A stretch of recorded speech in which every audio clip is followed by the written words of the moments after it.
मेरा नाम डॉक्टर आकाश है।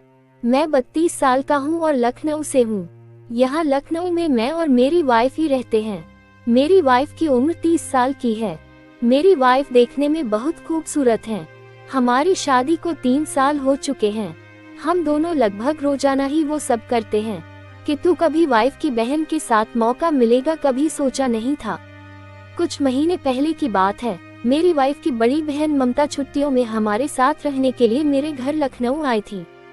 दीदी मेरी पत्नी कविता से 4 साल बड़ी है। ममता दीदी के बारे में मैंने कभी गलत नहीं सोचा था। हमारा रिश्ता भाई बहन की तरह था और मैं उन्हें दीदी ही बोलता था, अब भी उन्हें दीदी ही कहता हूँ।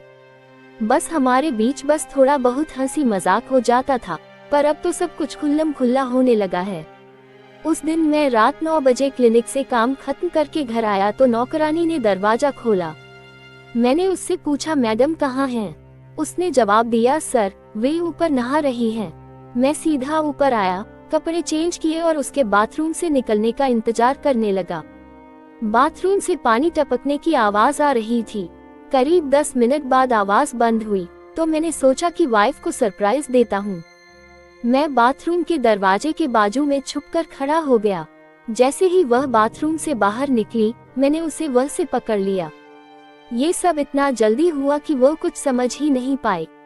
उसके मुंह से बस चीख निकली, अरे क्या कर रहे हो?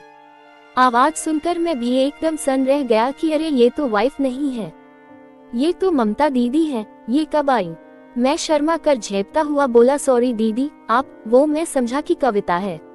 उन्होंने कुछ नहीं बोला। मैं अपने रूम में चला गया। मैं सोच रहा था कि वे मेरे बारे में क्या सोचेंगी। कहीं उन्होंने कविता को बता दिया तो वह पता नहीं क्या समझेगी कि कहीं मैंने जानबूझकर तो नहीं किया।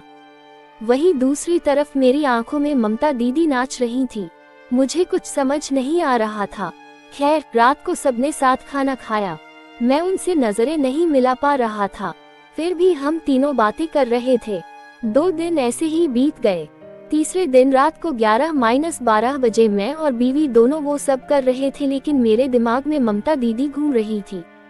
कविता और मैं वो वाली बातें कर रहे थे तो उसने मुझे बताया कि दीदी बाहर हॉल में सो रही है। तो मैंने कविता से धीरे आवाजें करने की कहा तो उसने मुझसे पूछा कि क्यों? तो मैंने कहा कि तुम्हारी दीदी सुन लेगी। तो मेरी वाइफ ने कहा, तो क्या हुआ, दीदी भी तो वो सब करती हैं और उन्हें अच्छा लगता है। ये सब सुनकर मुझे और जोश आ गया और रात को 3 बार मैंने अपनी बीवी के साथ वो सब किया। अगले दिन से मुझे दीदी का ख्याल दिमाग में रह रह कर आने लगा। शाम को हम सब शॉपिंग करने गए तो मैं उन्हें टच करने का मौका ढूंढने लगा। मैंने एक शर्ट पसंद की और इन दोनों से कहा, देखो आकर। वाइफ बोली, कुछ खास नहीं लग रही है। तभी ममता दी बोल पड़ी, अरे ये तो कुछ भी पकड़ लेते हैं, इन्हें सब अच्छा लग जाता है। मैं आश्चर्य से दीदी की तरफ देखने लगा। उनके चेहरे पर शरारत भरी मुस्कान थी। उनकी वह मुस्कान सीधी मेरे दिल पर आ लगी।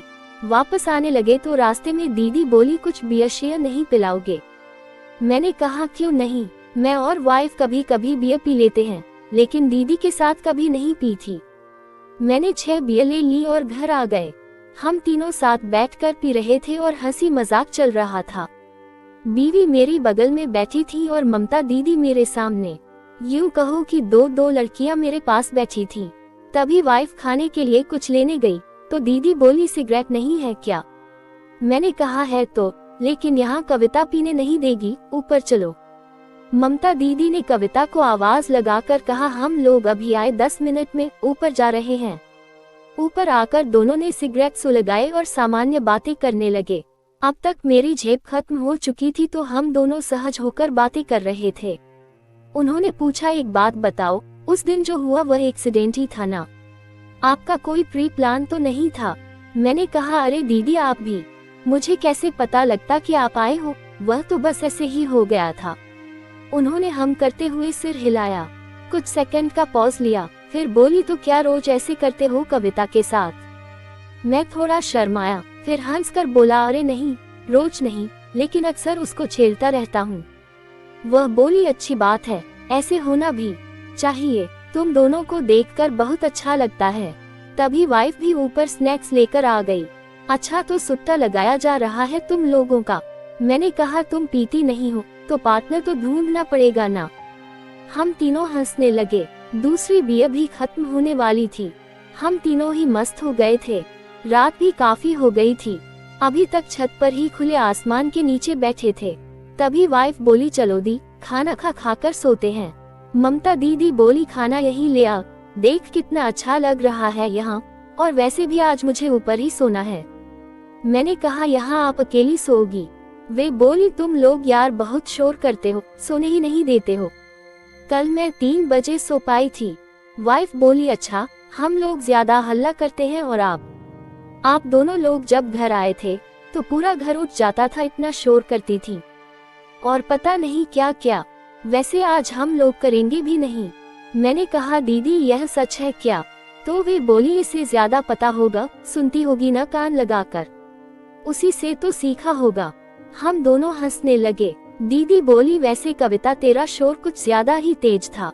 बीवी बोली दीदी ये निकाल ही देते हैं ऊंची आवाज, मैं क्या करूं? उसकी मासूमियत पर हम सब हंसने लगे। वाइफ बोली तुम लोगों का खाना लाकर रख देती हूँ और मैं सोने जा रही हूँ। थोड़ी देर में उसने खाना लाकर रख दिया और चली गई। हम दोनों बातें करते रहे। मैंने एक सिगरेट सुलगाए और 2 कश लेने के बाद सिगरेट उनकी ओर बढ़ा दी। उन्होंने भी 2 कश लिए और मुझे वापस दे दी। मैंने अपने मुंह से सिगरेट लगाकर मजाक में कहा इसका टेस्ट अब और अच्छा हो गया। तभी उन्होंने फोन उठाया और मुझसे बोली आओ कुछ सिखाती हूँ तुम्हें। मैंने अपनी चेयर उनसे सटा ली और फोन में देखने लगा। वे अपने कॉलेज के दिनों की फोटो दिखा रही थी और बता रही थी कि कैसे लड़के मुझ पर और कविता पर लाइन मारते थे। मैंने कहा वैसे आप शुरू से ही पटाखा थी, किसी से कुछ आगे हुआ भी था या केवल लाइन ही मरवाती रही? वे बोली असली पटाखा तो तुम ले गए। मैं जानबूझकर दीदी से सटने की कोशिश कर रहा था। वे भी शांत आसमान में देखती हुई सिगरेट के कश मार रही थी। वे कुछ नहीं बोली, बस हल्के से मेरी ओर देखकर मुस्कुराई। इस मुस्कान से मुझे ग्रीन सिग्नल मिल गया था और धीरे धीरे मैंने वो सब करना शुरू किया। लगभग आधा घंटा वो सब होने के बाद हम दोनों एक साथ चेयर पर बैठे रहे और सुबह बीवी के पास चला गया और उस पर भी यह मेहरबानी कर दी। तो दोस्तों ये कहानी आपको पसंद आए हो तो चैनल सब्सक्राइब जरूर करें।